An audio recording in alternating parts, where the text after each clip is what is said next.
Maurice. My campaign also appealed to the poor, who are too stupid to understand what I'm saying. So I held up pretty pictures and I gave out candy bars to appeal to their most base instincts. Thanks, Maurice. I'm glad to be given this opportunity to set the record straight. I haven't given you any opportunity yet, my heartless friend. Let me introduce my other guest first. I hope this isn't going to get personal. I love Vice City more than anyone, and I can prove it. Yes, that's coming from the man who got elected by calling his opponent a buffalo butt and a fat hen-pecked wimp that couldn't fight his way out of a wet paper bag. Anyway, our next guest is from the opposite end of the political spectrum. A man so wet, he looks like he just stepped out of the shower. Peace Corps activist, hippie concert taper, founder of the group Speaking for the Underdog. He is fluent in 7 languages and studied the harp in Peru. Callum Grayshaw. Hi, Maurice. Hola. Buenos días and noches. Bonjour and buongiorno. Welcome and hello, hello, hi. Hey, let's stick to English. Most of us struggle enough with that. Welcome to Pressing Issues. And lastly, we have a man with a novel solution to the problems of public safety in Vice City.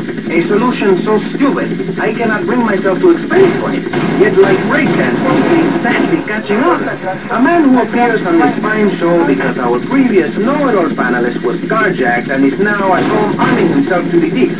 I give you John F. Nicoli. How y'all doing? Indeed. So, before we get started, gentlemen, let me remind you of the rules of engagement. Here on Pressing Issues, the #1 rated show on public radio in the Vice City area and hosted by me, Maurice Chavez, Pressing Issues is about free speech, not beating each other hands, literally or metaphorically. Well, Daddy used to grow that stuff in the backwoods in Missouri. I tell you what. Yes, thank you. I expect you to listen to each other, and I will only step in where necessary so people on the air don't forget what my voice sounds like. So, I want a clean fight. Nothing below the belt or in the chop. And remember Maurice's motto, which a very wise man, my father, once told me. If you listen, one day you might be hurt, and when in doubt, use the smell test. That's so important, I think, don't you? So, Congressman, let's start with you. Prime Minister, people are scared to walk the streets. Nobody is taking public transportation. Police morale is at an all-time low. Everyone is killing and maiming and giving each other the finger, metaphorically speaking. Do you think the government is doing a good job? Absolutely. Those statistics are interesting, but like all statistics, they are also irrelevant. Let me give you a better statistic, Chavez.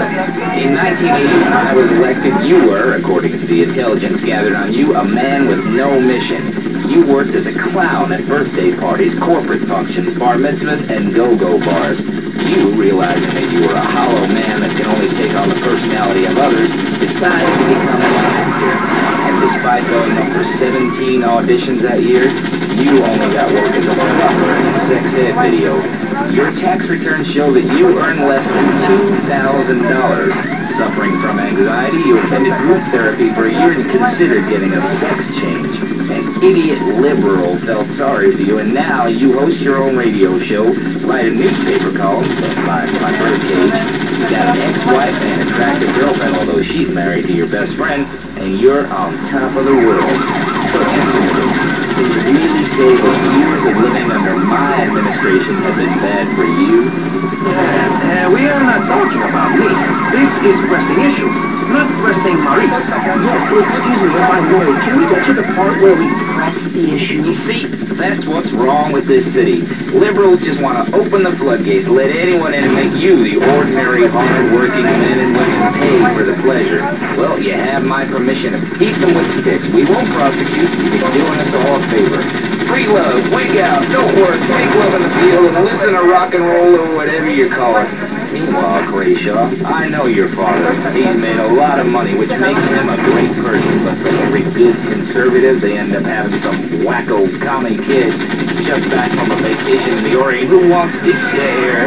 Go take that share in business at Cuba or Canada or somewhere. I don't have a trust fund or a rich daddy. I know what it is to be poor, to look at the world from the other side. I've slept my way to the top. Damn, you two would stop hooting and carrying on. I had a plan that would save Florida from the yellow-headed snakes that want to slither into this great state of all places north. Now, stump-jumping Jethros using all three of his brain cells to talk. Yeah, you just started and you have proved yourself, Mr. Shrub, to be just as they said. I grant you, 1980 was not a high point in my career, but I never applied for a sex change. I was merely in an exploratory phase, and besides which, Saul the wheat-free clown was a funny act. Once voted best up-and-coming dietary restricted coming back to the whole of my city. I tried to take it to the Catskills, but Mount Scary Lodge was full. Besides, we are not talking about me, we are talking about you. Actually, if I remember correctly, you didn't win. Marry the meat-free mime won. In fact, under legislation, I am proposing all of you vegetarians would be kicked out of Vice City. We were given canines and bicuspids for a reason. Open packages of potato chips. Hey, don't get me wrong, I always hated that bitch.